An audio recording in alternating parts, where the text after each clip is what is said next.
Good morning. Can I please ask you all to stand up? People who have talked with me yesterday during breaks and other moments knew that this would be coming, and other people have no clue what will be happening. The king, no. Some people have been tasting some of our intangible cultural heritage yesterday, and I wanted to see what the effects were of this. But I see that most people can stand right and still again, so that seems okay. No, one of the statements I want to be making is I want to break with the idea, and it's also part of our heritage, that everything important happens while seated. And so this is a very weird idea. It's also very unhealthy. That's why people who are presenting can always stand, they have the luxury, they can always sit, but people who have to listen, they have to sit. And I was very glad also yesterday that people voluntarily would stand up and also stretch their legs a bit. So I have done my part of the job. You can sit again if you want, you can also stand. It's totally up to you.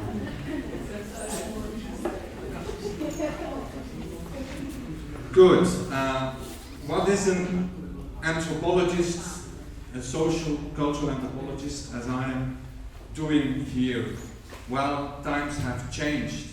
My predecessors had as task to roam around in rainforest, observing exotic tribes.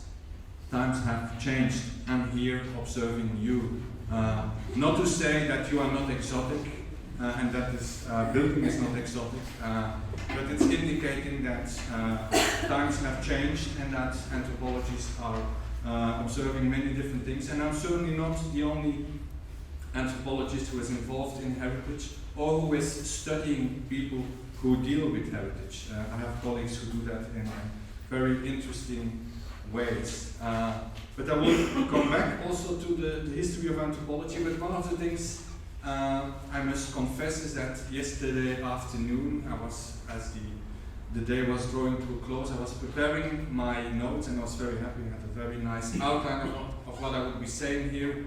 And then my dear colleague Christine Kutma started talking. And I became very stressed because she started mentioning things that I had already on my list, so I crossed it off. And there came another point that I had on my list, I crossed it off.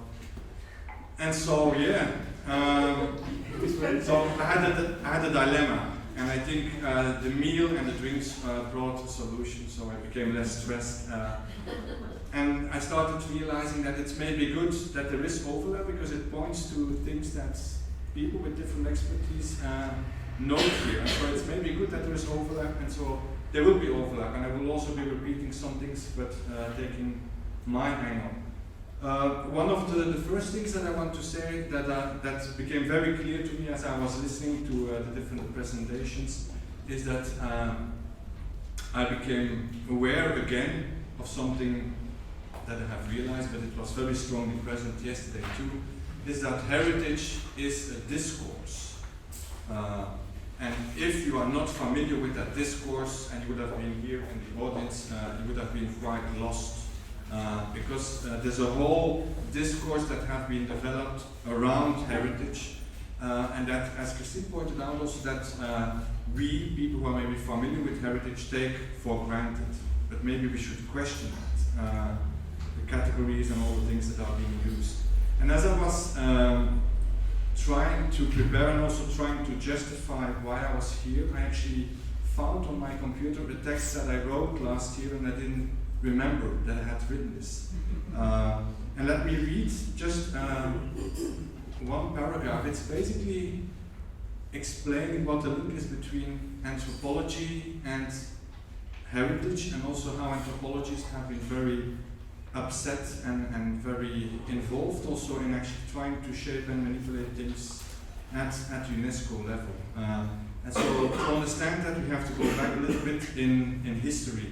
The start of UNESCO and the fact that anthropologists were very involved from the very start in having their say, and how that has also frustrated them.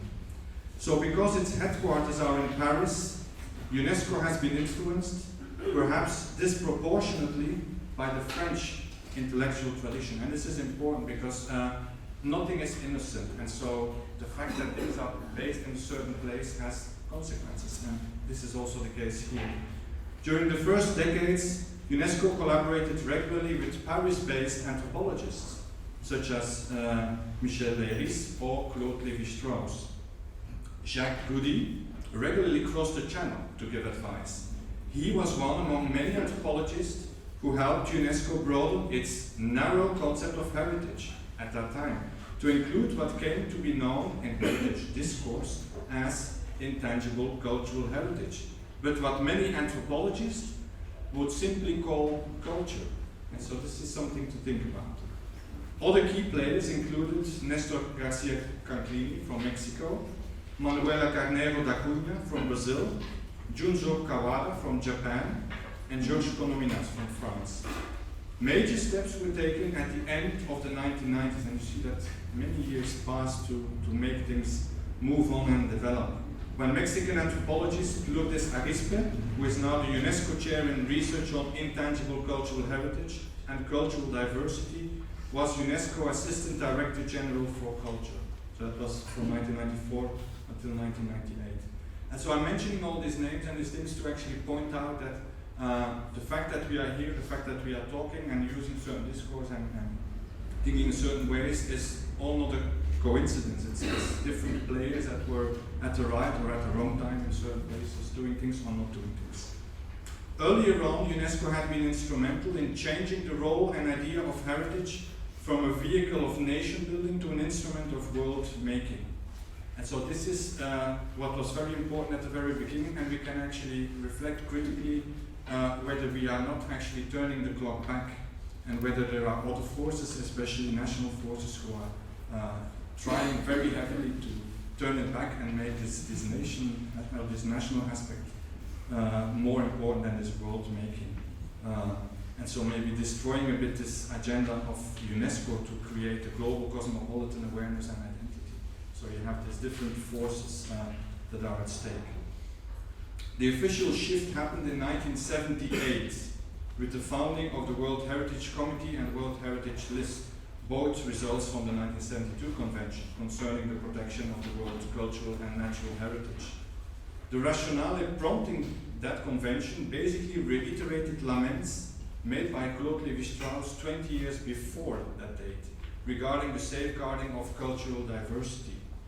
It would take another quarter of a century and lots of pressure by non-Western scholars, particularly from Japan, but also from other places, before the 2003 Convention for the Safeguarding of Intangible Cultural Heritage was put in place. Just to point out that if things change, they apparently change slowly. So if we want to change things, we have to have lots of patience. But so this as a preface to actually start my reflections on the things that I observed yesterday. So this discourse that is all present, and the fact that we all use the same terminology, which gives us the impression, and maybe the false impression, that we are all talking about the same things. And so that's the question. Are we talking about the same things because we use the same language? Because before there was a standardized language to talk about heritage, there were many different contexts and maybe many different ways to organize and to categorize heritage. And the question is, what have we gained and what have we lost? We have obviously gained things, but we may also have lost things. And so yesterday there were references and also criticisms and reflections on discourse in a couple of ways. I think about Mark Jacobs and his frustration with the community or the communities concept, and the fact that this is very essentializing and the reality is more complex.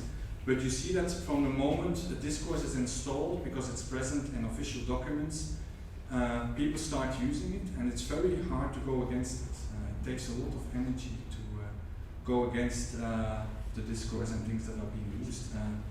Also in tourism, this community concept is being used, community-based tourism, and there have been published dozens of articles criticizing it, but it's the discourse, so people use it. So it's frustrating. But one of the things that was clearly revealed also yesterday, that even if there is a discourse and even if you think it's all clear and we have the categories as UNESCO is using them, I think we have clearly seen, and also the case studies that were presented to us, that heritage is complex and multi-layered, and that sometimes these boxes and categories don't serve the realities on the ground all that well.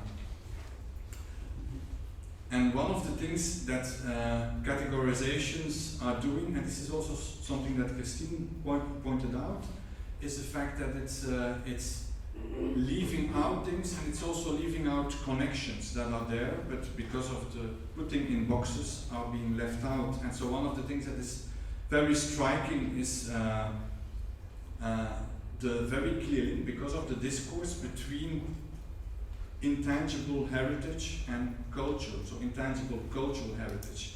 And so what do we do with natural heritage and intangible aspects of natural heritage?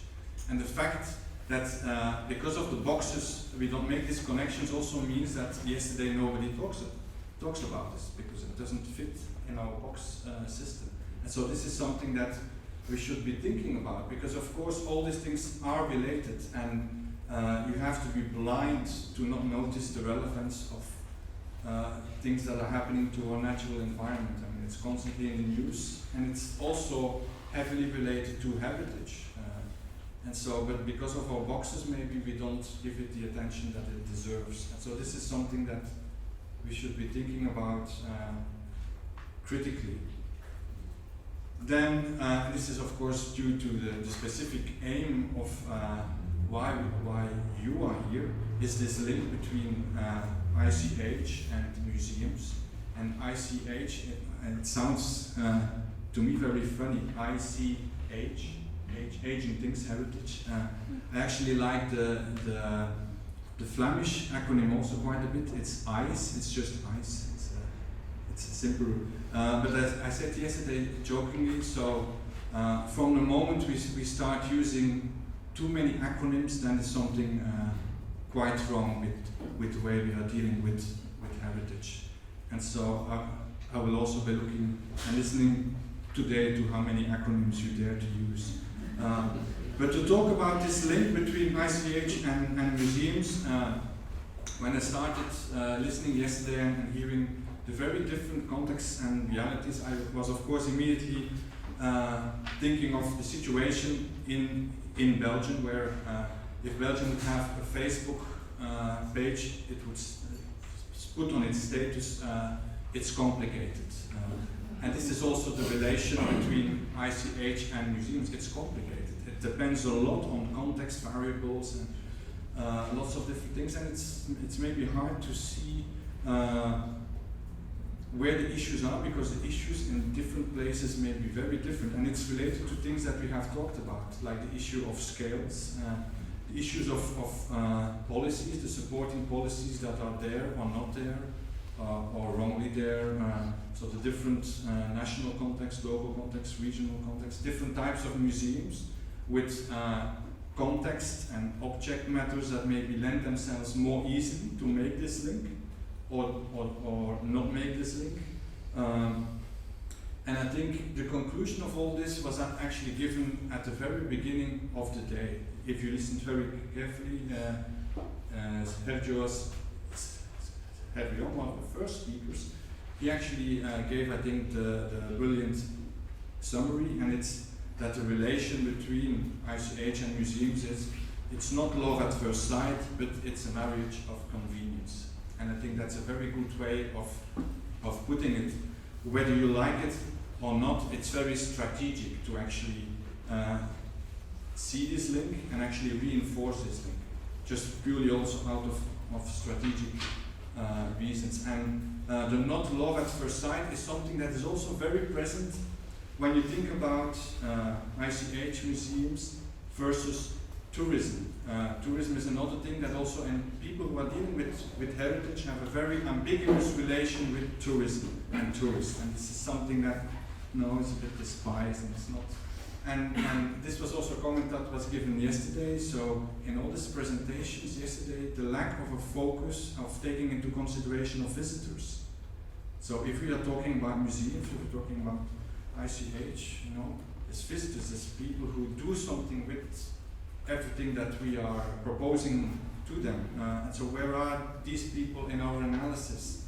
So this was quite striking. And it was quite striking because yesterday we heard in many statements also that this is important. I don't remember who said it, but there was a statement that ICH is participation of people. So if it is participation of people, then the people should be present all over in every presentation and in every reflection.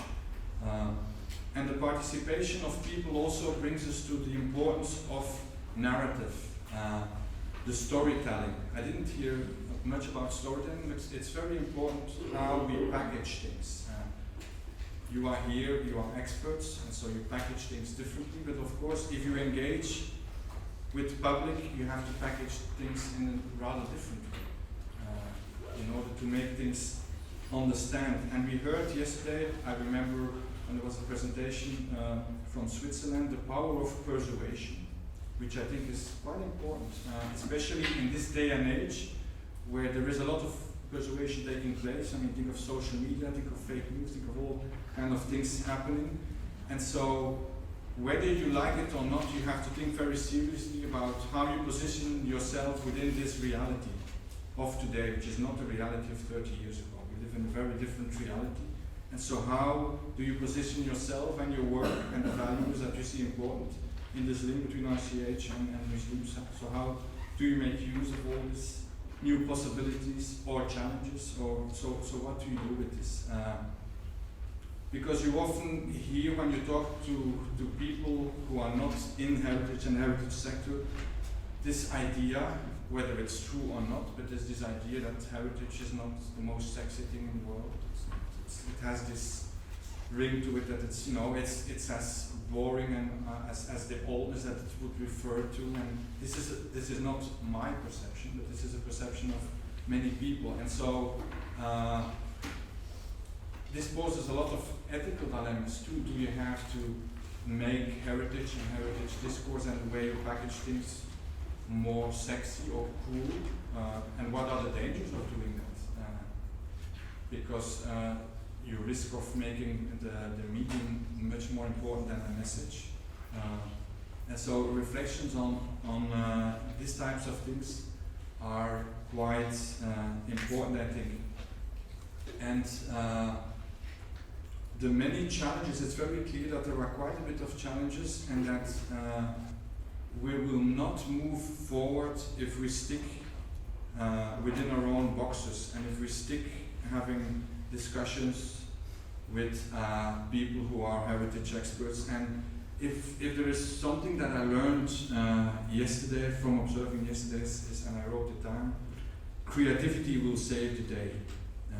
I saw yesterday some very creative things, and it was not a coincidence that these creative things were also presented by people who have feet in different areas and fields, and who are not easily classifiable in boxes, because they think outside the box and they also move outside their boxes. And we have heard in different presentations references to this. I've written down the importance of creating crossroads, creating shared spaces, unplanned approaches, and how do you facilitate unplanned approaches, and how do you make that pass with policymakers?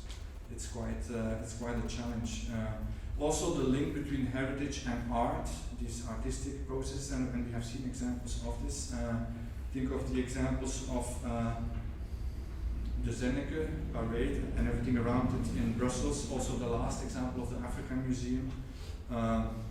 And I want to maybe close also with what Miriam said when she was talking about the Zenneke parade, and this is actually quite important, that the whole basis of the Zenneke parade is having a very good understanding of what is going on in the city, but I would say of what is going on outside the world of heritage experts. So keeping in touch with people, have a very good feeling of what is moving in society, and that allows you much better to then position yourself and see how actually your expertise and your values and the things that you find important in this link between ICH and museums can actually maybe help to answer some of the questions that society has, and then it's a matter of finding also the right way of communicating that.